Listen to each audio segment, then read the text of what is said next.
What's up, guys? Today I'm actually going to be talking about products that I have not purchased. It's not quite an anti-haul. I'm not making a promise to me or anyone else that I will never buy these products. However, for about the past month, I want to say, I've really been trying to keep my impulse buys in check. I've really wanted to get back into the things that I already have in my collection, bought because I love. And when I sat down and really added up the products that I truly had in my cart, like ready to buy, that number was shocking to me. So today's video is going to be talking about all of those products, why I ended up not purchasing them, and in turn, obviously, doing my makeup while talking about all of this, using some items that I rediscovered in this process. So let's go ahead and get started.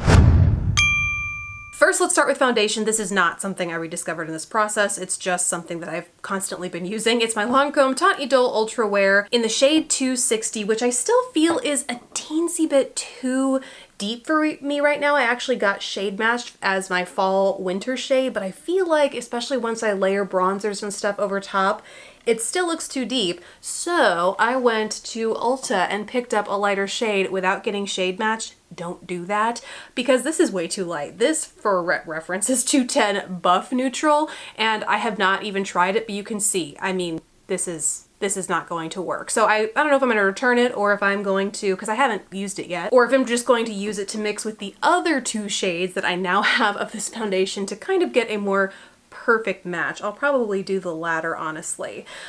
Let's jump into the makeup. Actually, before I do want to say that, like, I'm not trying to demonize anyone's spending habits. Like I said, I myself am not committing to purchasing or not purchasing these. This is not an anti-haul of me saying I will never buy these things. So I'm certainly not shaming you if you have bought some or all or none of these. You know what I mean? It's just like kind of observing my purchasing habits and then really taking a step back and looking at the long-term implications of buying or not buying new products that are launching that I would honestly typically have bought otherwise. So PSA over, let's get into the products. First up is, in the order in which they launched, the Huda Beauty Nude Obsessions palette, and of the three that she launched at the same time, I was really interested in the Rich Obsessions palette.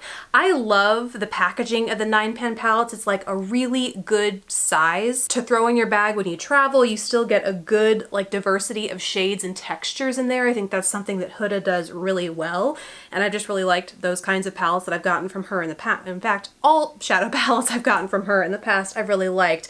And that's just the selection of colors or shades that appealed to me in looking at that nude collection. But I would be lying to myself if I didn't acknowledge just how many nude shades I have in my makeup collection already.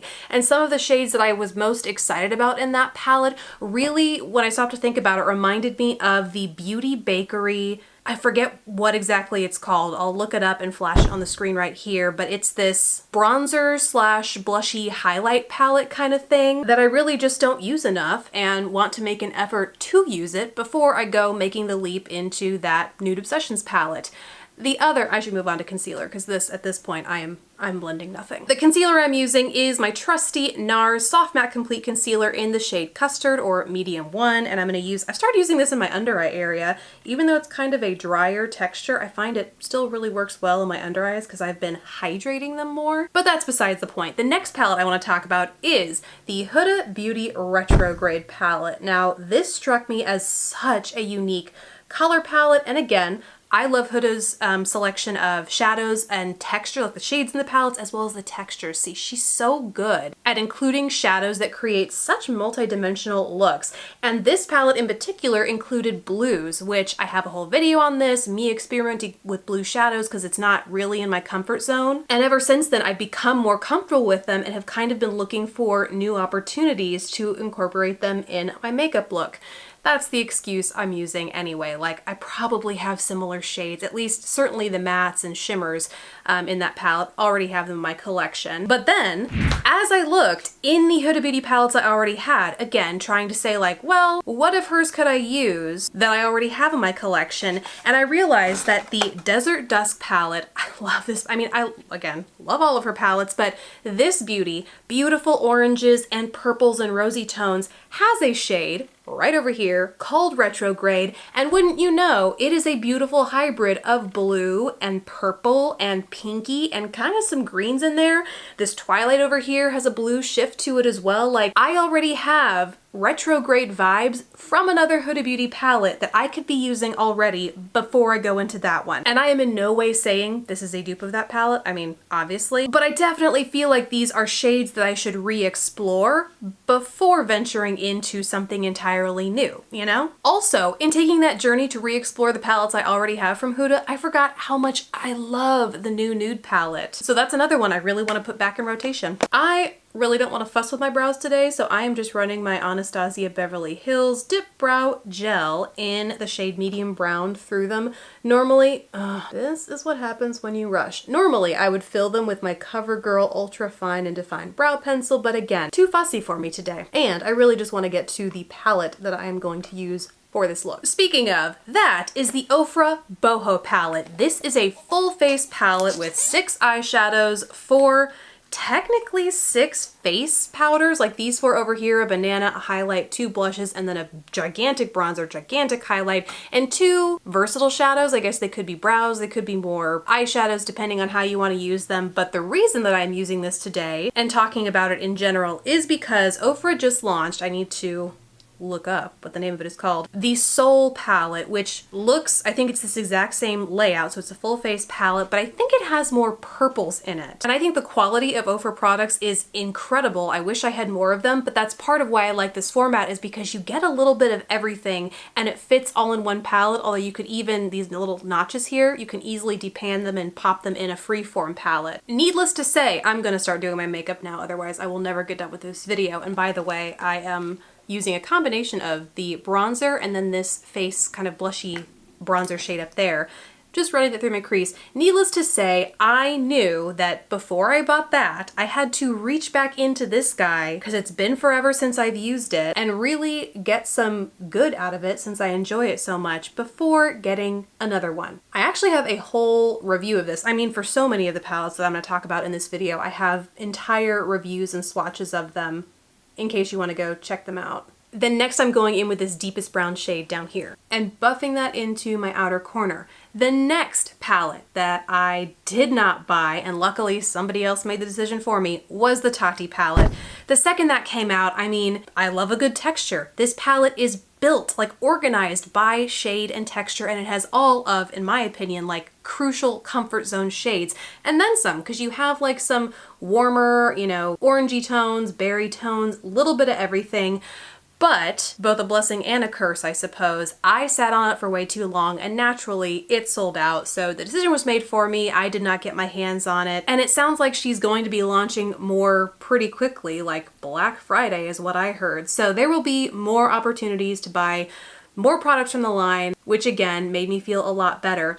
And additionally, I am not at all saying that this is the same palette. However, when I went digging back in my collection, and looking at those Huda Beauty palettes that I have, I definitely saw some similarities in between the color palettes and even the textures between the Huda Beauty, the first palette she ever came out with, the textured eyeshadow palette.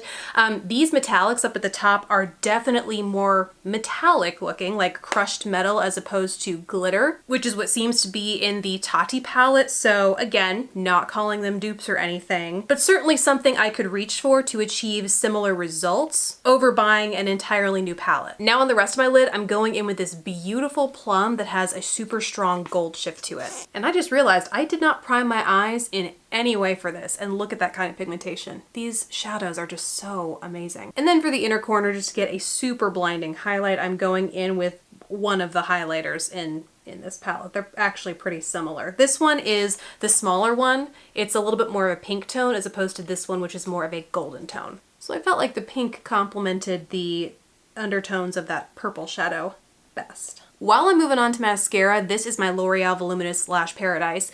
Let's talk about Lisa Eldridge's lipstick. They're so beautiful.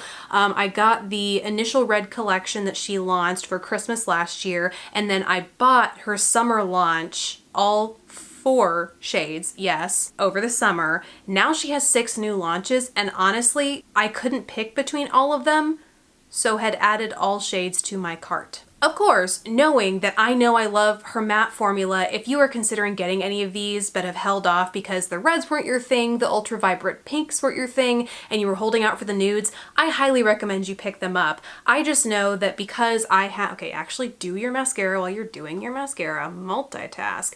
I just know that I really want to, especially with the holidays coming up, there are so many opportunities to really get some good out of the shades that I already have of hers, know and love, and just need to use more before I go purchasing more shades. Although, if I were to pick one, okay, maybe two. The one that I think is called Velvet Fawn, it's like a light to mid-tone nude, that one. And then the deepest, like, dark blackberry shade, that's the other one that I would, if I could only pick two, those might be the ones that I get.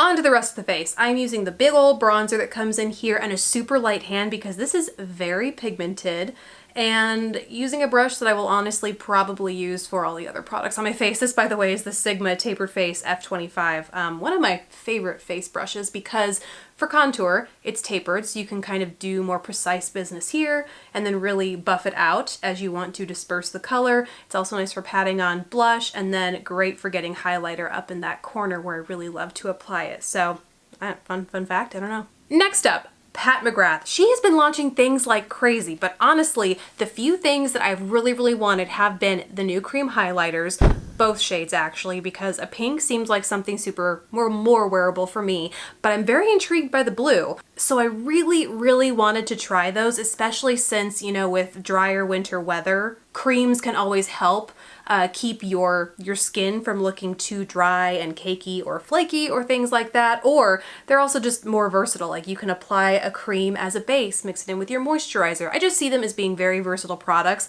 However, I have plenty of cream highlighters sitting in a drawer right in front of me, so gonna try some of those before I venture into Pat's, even though they look beautiful. Now I'm using the gold highlighter, by the way, and I think if you know anything about Ofra, I'm assuming you probably know about their highlighters, and you likely know how blinding they are. I mean, like, wowza. Speaking of Lisa Eldridge, as I finish up my look here super fast, I'm going in with Velvet Jazz, the deeper, more brown-based red from her original red collection, and it's so pigmented, so I'm just using a light hand to dab that on and then blend it out. So this is the look complete. Now I just have a few more palettes to talk about before we total it all up. Next up, while we're on the topic of Pat McGrath, is the Divine Rose palette. This at first looked kind of just okay to me. Like it looked like your average plummy neutral palette, but as always with Pat McGrath, those 4 shades over on the right hand side are always beautiful, complex, like transformative dimensional shades,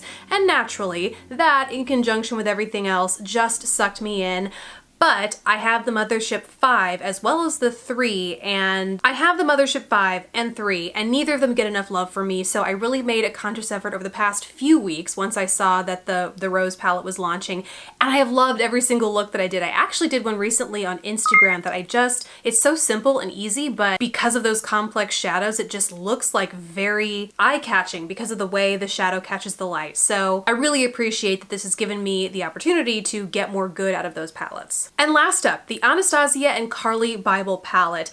I have been kind of surprised that I haven't been super tempted to get any of the Norvina collection of eyeshadows, because normally I would be all over those super interesting color palettes, but for whatever reason, the Carly Bible palette stood out to me, and of everything that both Norvina and Anastasia has been coming out with lately, that's the one that I was so close to getting, especially because the Jackie Aina palette was one that, while of course it looked beautiful in the pictures I saw online, something about seeing it in person made me realize that the pictures and videos I was seeing really don't do the textures and the shades in that palette justice, and something told me that that might be the same way with the Carly Bible palette. Looks like it's really rich with different textures and tones, and again, everything I'm seeing about it looks beautiful, but something tells me that in person it's probably even better. But we're gonna look for textures and tones in the other shades we have in our shadows. So those are all of the products that I have not bought, and they added up to that. So my question for you is, have you ever done this with your purchases, makeup or otherwise? I'd love to hear about it down below and like the experience you had doing it, what you learned about it, about yourself, about your purchasing habits. I would love to hear it down below, and also let me know if you like these kinds of videos. Besides that, guys, thank you so much for watching. Please don't forget to subscribe if you haven't already, and I will catch you in the next video. Bye, guys.